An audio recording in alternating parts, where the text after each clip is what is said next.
Hey guys, it's Matt. What type of a video do you want this Saturday? I wish I could survey monkey you in real time through the ether, but I can't do that.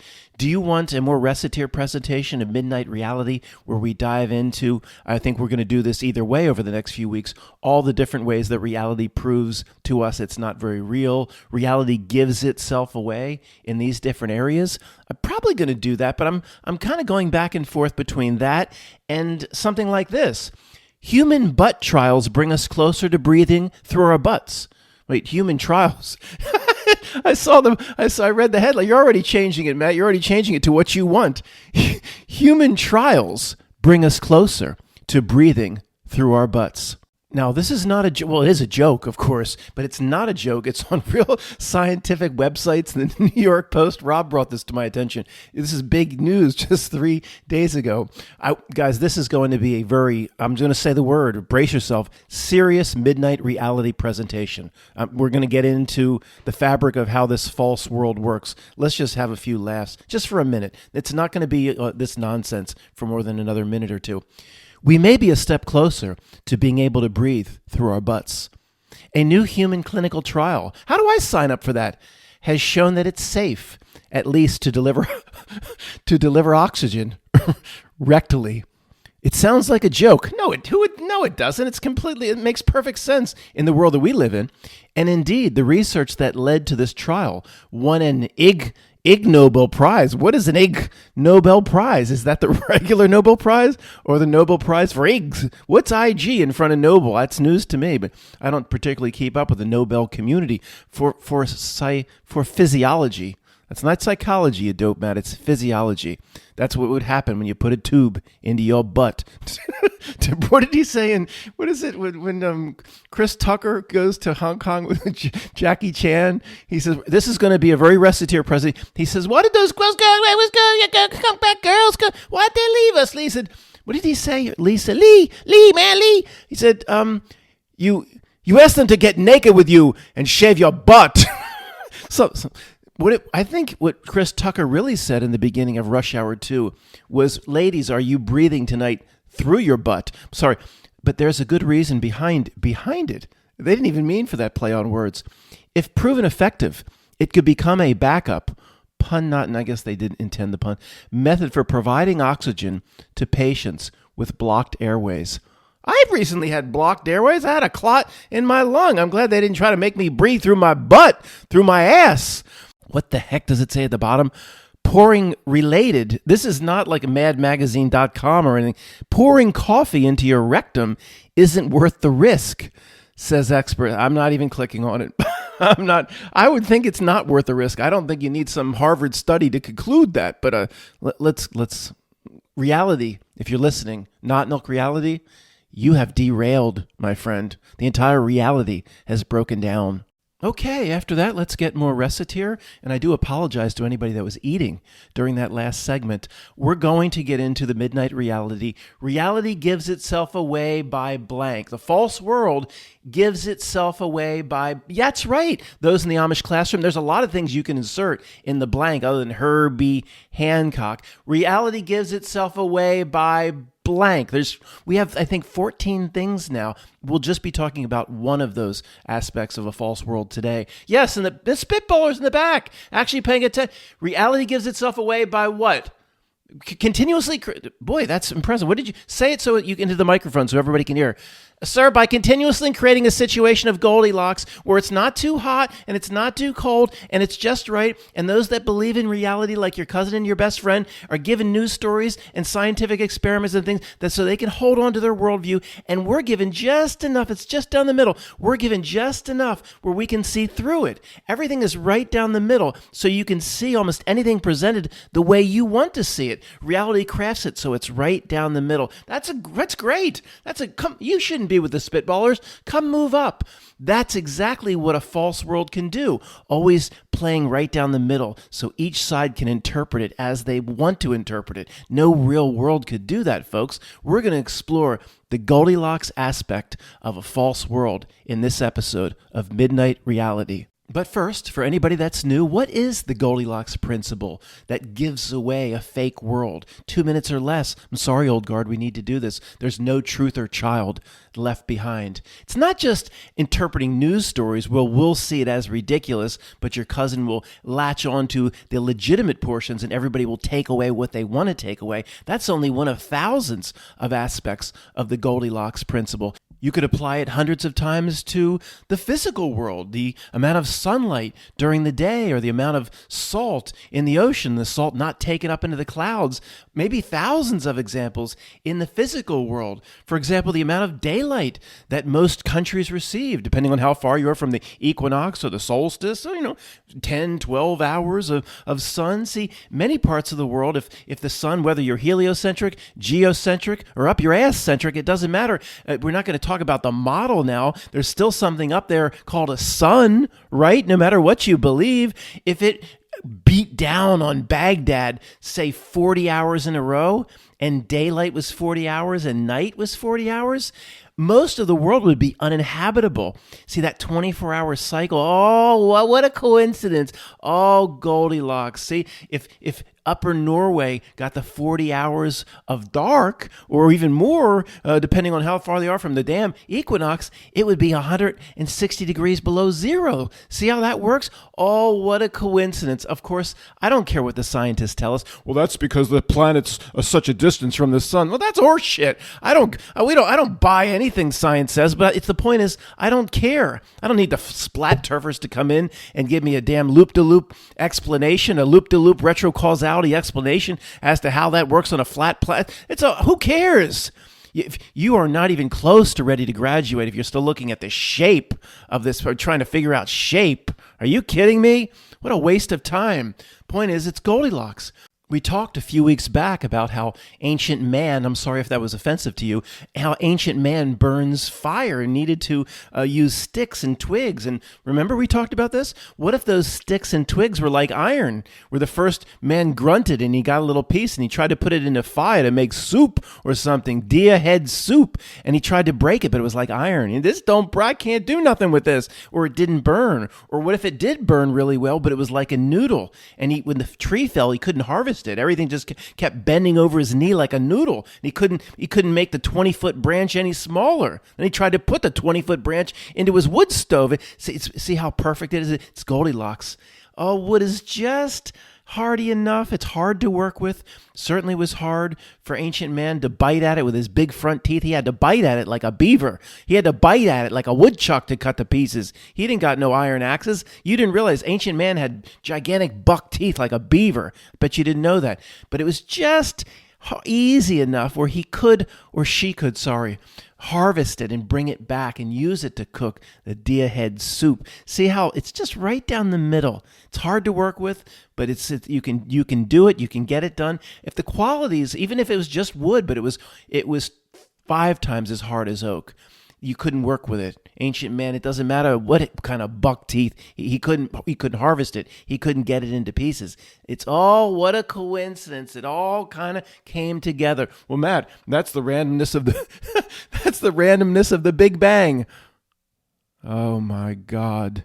Now, before we go any further, I'm dedicating this presentation to an individual. I'm not using your YouTube name. I think you need to stress to me I'd be allowed to use it. So I'm just going to say an unnamed individual who, when asked, kind of always falls on the side that the world is real, much more real than I would say, although she does say intelligent design. It seems to be designed by a creator that kind of left it to its own devices and maybe checked itself out of here. But the world is very real to this person compared to, say, what I see or what I say. And the reason this person always resorts back to the world is very real is because they're probably the smartest person that's in our group. If in a pure IQ test, this person probably wins, hands down. And see, when you have so much invested in your own intelligence, so much invested in your ability to figure everything out, to come forth and just say, now I agree with Matt. Fuck it. The world's completely fake, and it's just a completely fake world, and we're a soulful spirit moving through this fake world and having an experience. Then it kind of waters down everything you've hung your hat on your whole life. If it's all fake and it's all bull, then everything you've done, everything you've accomplished, everything you've reasoned out and figured out, it's kind of like somebody that's built the greatest, biggest, most horse-powered up engine that has the greatest fuel efficiency and then walks outside and there ain't no roads.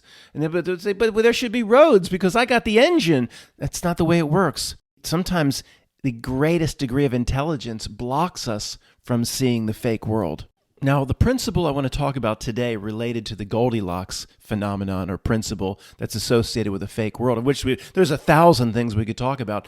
But this is the most interesting because to me, it is my gripe, my pet peeve, my biggest frustration with our truth research brethren, the conspiracy people that just don't see it.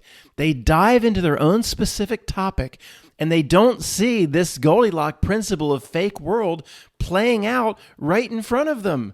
I mean, why don't the darn truthers back up, get their head for once out of their specific research topic and observe reality as a whole? You will see things like the Goldilocks principles and things that give away a fake world. If you just get your head, not out your ass, but out of the weeds, out of your specific conspiracy for one damn day. Back up and view the world as a whole. That is what needs to be done.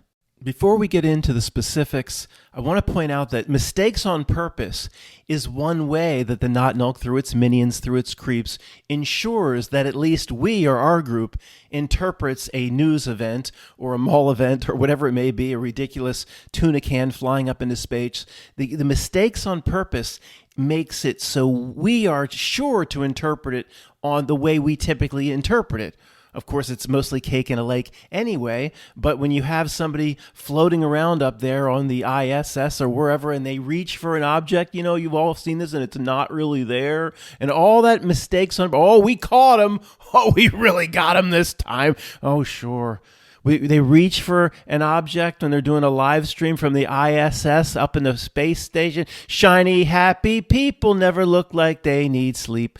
They're all happy. They never have bags under their eyes. If anything were real, they would look like the news anchors started to look in the original Batman with Jack Nicholson and Michael Keaton, as they would no makeup, because remember there was poison in the makeup, and as the days went by, the news anchors looked worse and worse. That's what all those people would look like on the ISS. Instead, they're doing gorilla suits and they're doing pizza parties and shit like that. Okay, this is just one example of mistakes on purpose.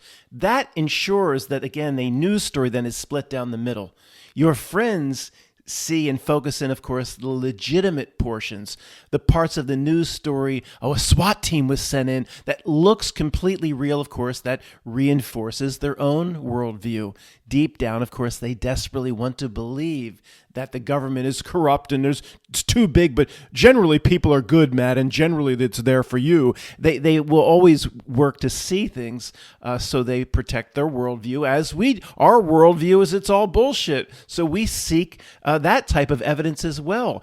But the mistakes on purpose are actually, even if it's carried out by a Knottnulk minion, the Knottnulk minion or creep is just, per the download, acting out or following through what the dark reality wants. Everything here is split down the middle. Everything here is Goldilocks. Let's not forget the main point of this presentation. That means fake world. Okay, let's get into the specific examples, of which there's probably tens of thousands of examples that show or demonstrate the Goldilocks principle of a fake world. Now, this is not the example that I want to spend a lot of time on. I want to get into the ones that really bug me, how the truthers keep doing certain research and don't see how reality itself is operating. I know I keep saying that, and I haven't gotten to it yet. And this example is not that, but the biggest one to start with in terms of this type of example is how many hundreds of thousands of alien and UFO stories, millions. I mean, it just goes on forever. There's thousands of alien abduction testimony. There are people recording or videoing things in the sky and personal testimony. And what's the book? The Mothman Prophecy by Keen, is it? Is that his name? The Mothman Prophecies is mostly about endless interviews of people, a farmer that had a spaceship land in his backyard. And I mean, you have hundreds of thousands, and they're all crazy. They're all in on it. Is it, I forget the name. I think his name is Keen, who wrote Mothman Prophecies. He kind of touches on it. And he wrote this years and years ago, decades ago, kind of touches on it that this is some sort of a symptom of reality itself. He doesn't quite say it like that. But he's basically saying, from our perspective, did that spaceship really land in the farmer's backyard? No. But from his perspective, did it really happen? Yes. Is he lying? Is he delusional? No. There's too many of these examples. The alien all UFO that by itself. See, but let's not lose track of the whole point of this presentation, the Goldilocks principle. It gives if you're into alien research and UFOs and the Black Knight satellite, all this, we could talk about this for the rest of our natural lives. There's so many examples.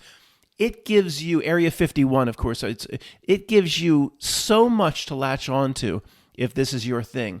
Yet it's just there's never a point where the threshold is crossed over where your friends or Aunt Ginny or the person down the block comes around to it. No real world could do that decade after decade after decade after decade after decade. At some point, either all of these million people that have some sort of alien story, millions probably, all proven crazy, or at some point, the world wouldn't be so perfect.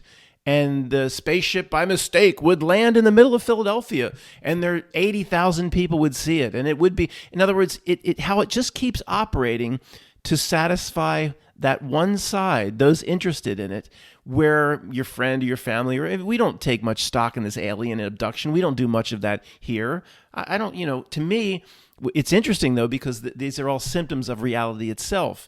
I would tend to believe the farmer that said an alien spaceship came down. Do I believe a real spaceship came from Vega? No. Something else is going on with reality itself. So, but see how it just, the decades keep rolling on, and there's never any definitive proof, yet there's just now 10,000 more testimonies, 20,000 more pieces of evidence by or inside the community that researches it. Everybody has to back up and say, even the people that you consider news anchors and people that are completely inside this system. Of course, they never will because they're on the download. But if anybody was an honest thinker, that everybody on all sides would back up and say, this is a fake world. Even the people that turn their nose up at it, news reporters for PVI, Action News, Channel 6 Philadelphia. Of course, their tendency would say, well, everybody that's ever said they saw an alien is delusional. Everybody, but then there's tens of thousands that happen a month or a year, and the evidence just keeps building up. Everybody should step back and say, no real world could do this. Now, I don't expect the people on the side of the knot to do that. Of course, they're on the download, but it's so easy to see at this point. This is my frustration with truth researchers. Let me add this in for 1 minute because people will hear whatever they want to hear. We've seen this phenomenon over and over. Many people, based on what I just said, will believe that I just made some sort of a case on the side of the alien abduction people, that I just made a case of some kind for the spacecraft testimony. I said nothing of the sort. It's some sort of strange symptom of a false world. How you can have all the testimony and then everybody else in society, your sister who lives a normal life and works for a big corporation, will never come around to it. It's a false world. There will be people that actually thought the last segment was me trying to talk about aliens and trying to prove it or something. It's bizarre how people hear what they want to hear. Going back to insert this, if it's not clear, the topic coming up has to do with the Paul McCartney is dead, replaced by Billy conspiracy. Okay, here's a specific example related to our truth research community. I have the utmost respect for what Mike does in his Paul is Dead research. I had Mike interviewed me years and years ago. I watch a lot of the Paul is Dead Billy stuff. I find it fascinating, but I'm waiting for Mike to kind of take a step back and start talking about reality itself. And I haven't heard Mike do that yet. So from my perspective, I'm sure someone will tell Mike about this. From my perspective, what are the chances that this conspiracy, whatever, or I'm just using this one as an example. There are thousands that could be put in its place. What are the chances that time could go on decade after decade, and there'd be just more evidence sprinkled over here that this is a Billy or a stand-in or a double. And look at the memoirs of Billy Shears, the Blue Book and the Red Book, and they give away hints here and there. Yet the nose is just different enough where you show it to your Aunt Ginny, show it to your sister, and they're going to say, come on. Anybody in the normal world, it's just never enough. How could it go so mistake-free? The pictures, the fake, the doubles. See, it couldn't. It's not possible. The world can't be that perfect. It's not just Tavistock, Mike. It's reality itself. There's no way you could be that perfect. We're just a group of researchers. Well, Matt, it's really easy to see. The nose is completely different. But the fact that there's never the breakthrough moment. It never truly makes that ultimate mistake where not that the Billy Paul's going to come out with the damn, Groucho Marx glasses in the nose. It's not going to look that much different, but there's never a breakthrough moment where the regular people are given something where they come around. This is a false world. It is one example among tens of thousands. It can't keep operating down the middle across thousands of different topics, decade after decade. No real world could do that. Eventually, for thousands of topics, it would make a mistake and the regular population would come around. Here's another example. We just do this all day long. See, if you're in the middle of your specific conspiracy, you haven't taken a step back to see how all of reality is doing this across hundreds or thousands of different topics. At some point, it's just too perfect. No real world could do it. Let's look at mud flood, which isn't as big anymore. It was big 6, 7, 8 years ago, mud flood. Now the Tartary is still big, but the mud flood is gone, but they were always tied together. Let's just look at that. Or inherited cities, or Philadelphia City Hall was there. It wasn't built, like they say, at the end of the 1800s. Okay, in any one example, that could have been covered up. Maybe it was there, one building. But to carry these themes over and over, and there was mud flood, and there was a reset, and this was all wiped out, and to keep carrying these themes that this must have been covered up, and all the Capitol buildings were there, and they weren't built, and that just over and over, decade after decade, every single time pulled off where nobody's even carrying oral record. Where old grandmother remembers her great grandmother saying, I'm going on testimony right now on this blog post. My great grandmother told me that when her grandparents came here on the ship and they took the wagon trains out and they were promised 40 acres and a mule or whatever, these big buildings were there. There's nothing. But there's never anything that supports that side. But when you look at the specific conspiracy and you dive into the weeds, yes, there's tremendous evidence that nobody could have built this. They didn't have the steam engine. They didn't have the technology. How did they hoist these gigantic blocks up in the air? And it's not just people that just want to continuously, this drives me crazy. They want to send me a link to a video where a guy moves a big heavy thing with a big stick. It's not just about that. It's about resources. Back then, it should be about survival. Getting water took 2 hours. Didn't really have a lot of time to build 400 billion ton structures. Getting water and food preparation was hours and hours. There was no additional resources in society. There was no, say, excess or surplus. That's a bigger argument than they couldn't just move blocks. And I mean, if you're focusing on the architecture, you're just talking about pulleys and ropes and blocks, and you don't get beyond that, you're lost. So it's too perfect. It's like, okay, if you're in the middle of that conspiracy, you can just keep throwing out inherited buildings. These were here. But if you just step back, you're like, well, how does that hold up? Every single time, every single case, the Men in Black came in every single city hall all around the world, and they perfectly covered it up. I'm not latching on. I'm not saying that they were. People hear what they want to hear. I'm not saying they were actually built either. I'm the one that says nobody built the Great Pyramids. They're just part of reality.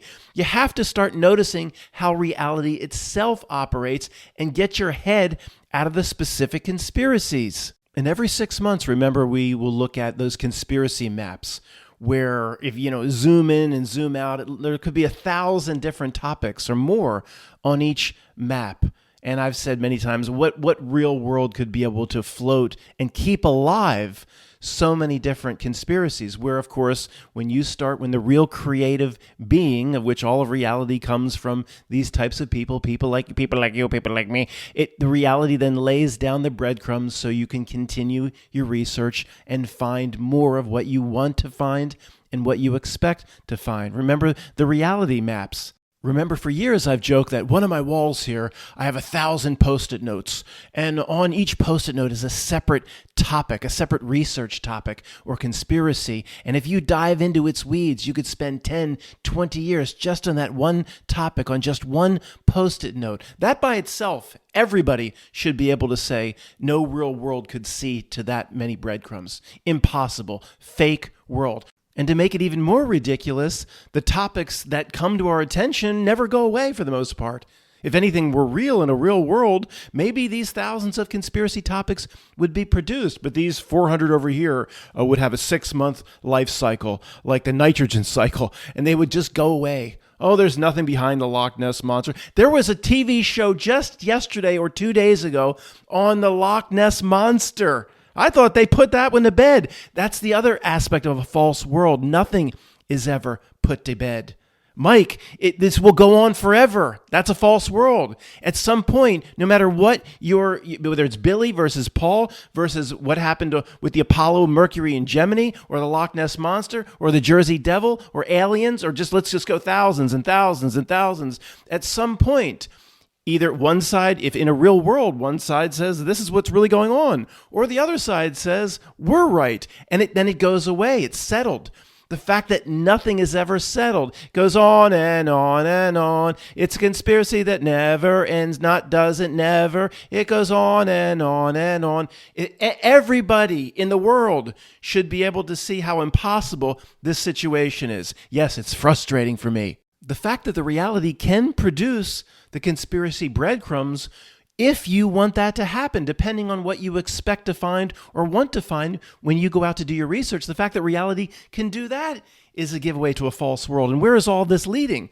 That it's not the world out there is false. It's being created and generated from us, of course. The Not Milk is a reflection of us to some degree. It wouldn't be able to generate itself and propagate itself like Lucy in the Chocolate Factory if it weren't for us as generator beings. Here's another one, thousands and thousands of examples. 5, 6, 7 years ago, this was huge. Right when mud flood came, right when Tartaria came, didn't anybody know about Tartaria 20 years ago? Nobody could have come to the conclusion that those buildings couldn't have been built. Why did it get so big 7 or 8 or 9 years ago? But I've talked about this before. There were 2 other topics tied in, and the conspiracy researchers, those making the videos, would seem to talk about sometimes all 4 topics at once. They were all tied together for some reason. Who knows why? We have Tartaria mud flood. Go ahead, you can say it. They know. The orphan trains, right? Come on. The orphan trains and the incubator babies. Okay, there's a little bit of truth in all of it, but if incubator babies are your thing and you dive into it and this is sinister, and Matt, don't you know they at the World's Fairs they had the incubator baby exhibits, and they have conspiracy then builds on top of conspiracy. If you're just a regular person that says my brother Sam he likes to research the incubator babies, and I just went out and did some research, and if his brother just goes out and does some research, it's very simple. That if a child was born very premature in the late 1800s or mid 1800s, say 5 pounds or less, and it had a very high chance of infant mortality and not being able to survive, and they might not have even given it a chance to survive, and they may have done certain things, and it was like assumed that if your baby wasn't to at least 8.5 months, that okay, I'm not an expert on it. But the incubator, to your brother that goes out, it made, okay, babies that were once put out to pasture because they were under 5 pounds now are given a chance through what is considered to be a new technology. It makes perfect sense to anybody that goes invest. I'm not taking the side of that either. I'm taking the side of fake world, and I'm asking to remind you that it all comes from us.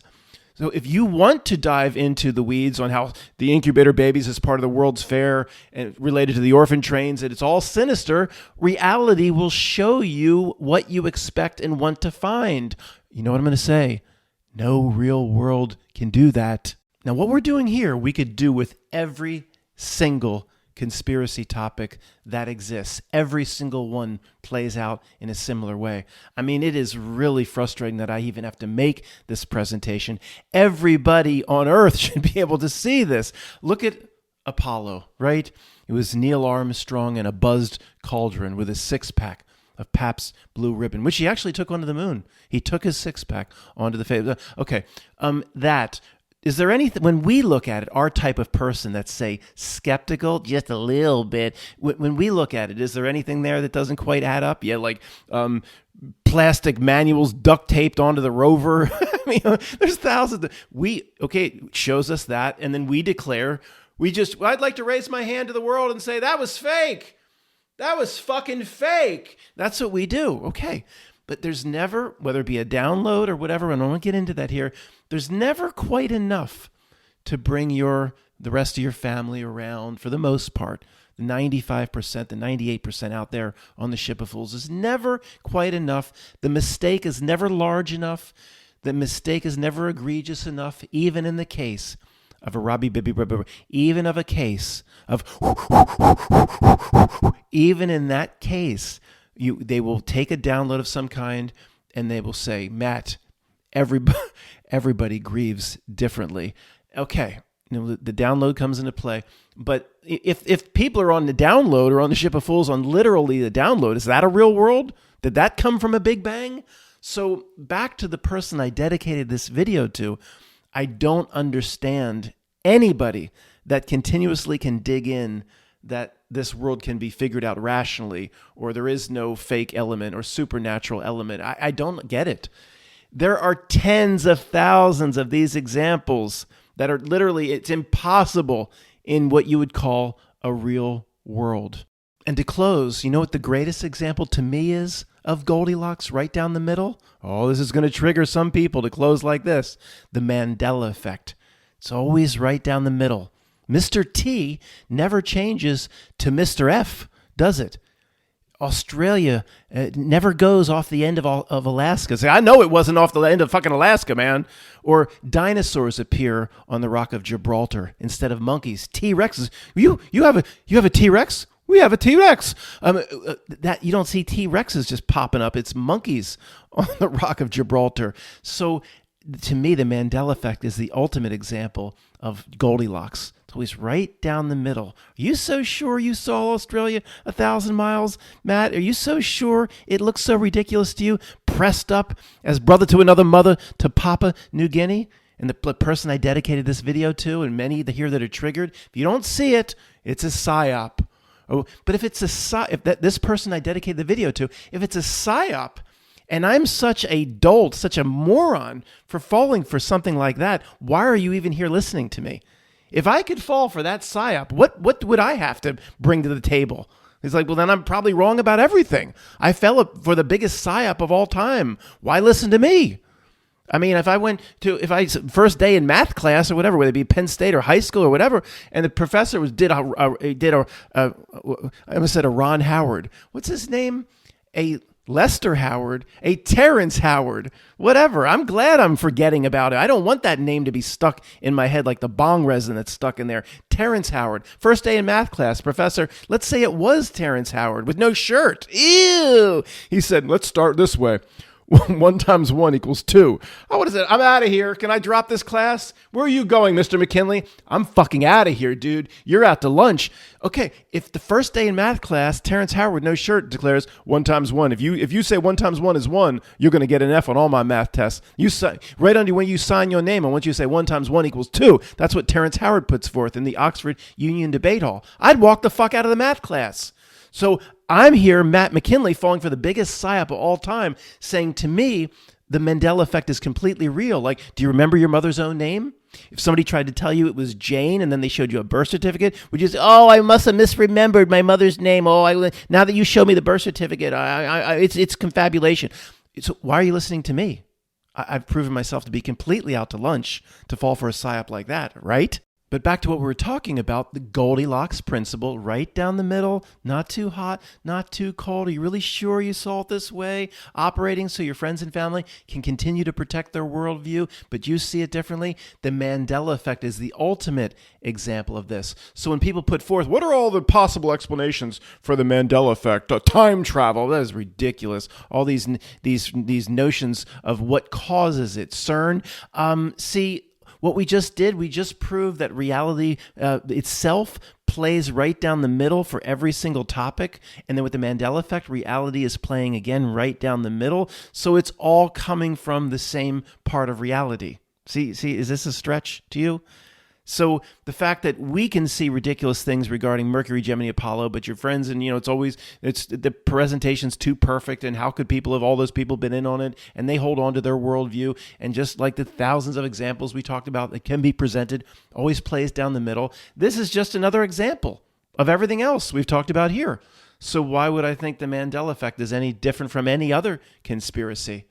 It's playing down the middle, not time travel, a portal, or a splinter in worlds, or another reality, or the snow cone machine of the D-wave quantum computer. It's no different than any other conspiracy, which means it further reinforces my viewpoint that the entire reality is a truck and tractor pull, a wake-up a cry for help, for everybody to wake up to its falseness, to wake up to the absurdity of it, which helps them see that they're much bigger than this reality, and helps them actually, once you get to graduation, helps you see what you really are. And dare I close, it's the greatest news of all time. Thanks for being here.